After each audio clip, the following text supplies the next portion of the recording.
Croeso chi yma unwaith eto. Mae'r haul yn gwenu, mae yna gymylau ond mae dipyn o awyr las tu allan ond mae'r gwynt wedi oeri yn fawr. Felly dwi wedi dianc yn ôl o'r ardd i mewn i'r gell yma yn lôn y ffrwd ym Mangor.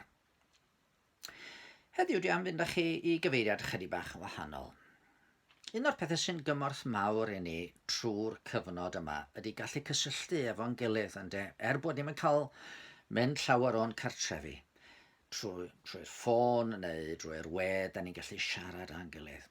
Da ni'n gyfarwydd ar fendith o gysylltu ar y ffôn, yn dydyn ni, mae'n siŵr pob un ohono ni pan oedden ni yn blant.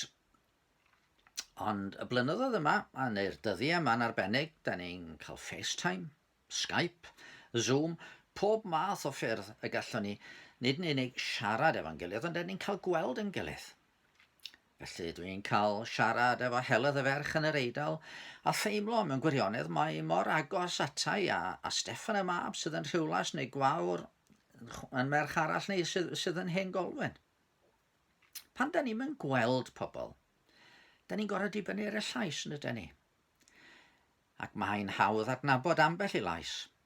Dwi'n cofio flynyddoedd yn ôl, mi oedd Steffan y mab yn rhan y tŷ efo dau arall, Aled a Hywel. A ffon oedden ni'n ffonio, oedd yn ddigon hawdd gwybod pwy oedd yn ateb y ffôn. Mi oedd Aled o Ben Llŷn, ac oedd hi, halo, fo yn reit hawdd i ni allu deall o ble oedd yn dod. Wedyn oedd Hywel efo llais chydig bach mwy sophistigedig. Helo. Oedd hwnnw chydig bach yn, falle, ddim cweit fel yna, ond oedden ni'n gallu adnabod llais Hywel yn ddigon hawdd. Pan oedd Steffan yn ateb y ffôn, wel, falle mae, hello, this is Battersea Dogs Home, can I help you? Fydde llais ar ochr ar y ffôn yn deud. Rhywbeth tebyg i hynny. Mae lleisiau'n bradychu pwy ydyn ni, a falle'n bradychu chydig bach o be ydy'n cymeriad ni.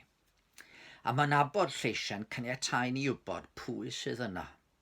Felly wrth glywed can ar y radio, os ydych chi'n gyfarwydd ar lleisiau, mi fedrwch chi ddeud p'nau Bryn Terfel neu Andrea Bocelli sy'n canu. Mi wyddwch chi os mae Dafydd Job neu Stevie Eves sydd wrthi. Heb i chi weld nhw, heb i unrhyw un ddeud wrthych chi. Mae'n nabod llais yn beth gwerthfawr. Mae'r Beibl yn deud wrtho ni, a'n profiad ni'n cadarnhau hynny, na fedrwn ni ddim gweld Duw. Mae ddisgleirdeb a'i sancteiddrwydd mor rhyfeddol byddai edrych arno fo yn ei ogoniant yn ormod i unrhyw un ohono ni. Pan ofynodd Moses am gael gweld gogoniant Duw, fe ddywedodd Duw wrtho, ni chei weld fy wyneb, oherwydd ni chaiff neb fy ngweld a byw. Ond mae Duw yn cael ei bortreadu fel rhywun sy'n siarad. Trwy siarad fe greodd y bydysawd, fel da ni'n gweld ym mhenod gyntaf Genesis, geiriau cyntaf Duw ydy bydded goleuni. A trwy siarad oedd goleuni'n dod i fod. Fe alwodd Duw Abraham i adael i wlad a chwilio am wlad ar addewid. Fe siaradodd o efo Moses o'r berth oedd yn llosgi heb gael ei difa. Mi anfonodd o broffwydi i lefaru i neges wrth genedl Israel. Ac ymhen amser, fe anfonodd Duw i fab fel y Gair wedi dod yn gnawd. A fe ddaeth hwnnw gan bregethu i'r terfaoedd. Y gamp i ni ydy adnabod y llais. Ydyn ni'n bobl sydd yn ddigon cyfarwydd a llais Duw i'w glywed pan mae'n siarad efo ni. Ydyn ni ddigon agored fel yn bod ni yn ei glywed o yn siarad efo ni. Chi'n cofio hanes y ddau ddisgybl yna ar y ffordd i Emmaus ar y dydd yr atgofododd Iesu. Fe nath Iesu hun ymddangos iddyn nhw na ddaren nhw mwy adnabod ar y dechrau. A dyma fo'n siarad efo nhw. Pan ddaren nhw adnabod ymhellach ymlaen, wel, mi ddiflannodd o'i golwg. Ond, ydych chi'n cofio beth ar nhw ddeud? Meddyn wrth ei gilydd, ond nid oedd ein calonau ar dan ynom wrth iddo siarad â ni ar y ffordd pan oedd yn egluro'r ysgythyrau i ni.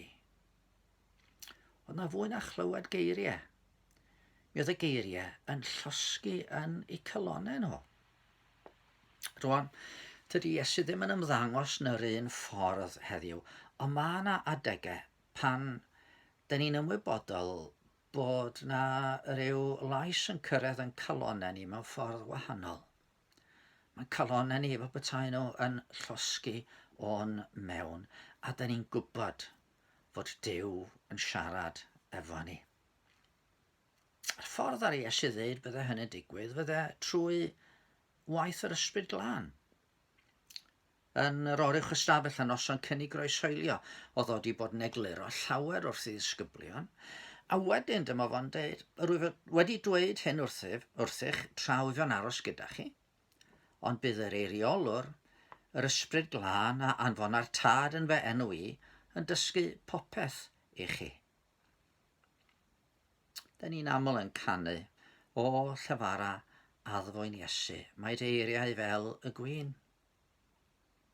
Ydyn ni eisiau i Iesu siarad efo ni? Dro arall mi newn ni ganu, mi glywaf dyna'r llais yn galw arna fi. Os gynnon ni hireth am glywed llais Duw, a dod i'w adnabod. Mae nifer ohono ni efallai efo mwy o amser i fyfyrio ac i oedi dyddiau yma. Beth am gymryd yr amser i geisio, i ofyn ar ei ysbryd glân Duw, ddod a gwneud ei lais yn real a chlywadwy yn ein calonau. Beth yn mynd i weddio? Arglwydd, un peth ydy canu o llyfara addfwyn Iesu. Peth arall ydy clywed dy lais di. Da ni o dad yn hiraethu am gael mwy na just darllen amdana ti. Mwy na just siarad amdana ti a chlywed pobl yn siarad amdana ti. Da ni eisiau clywed dy lais di.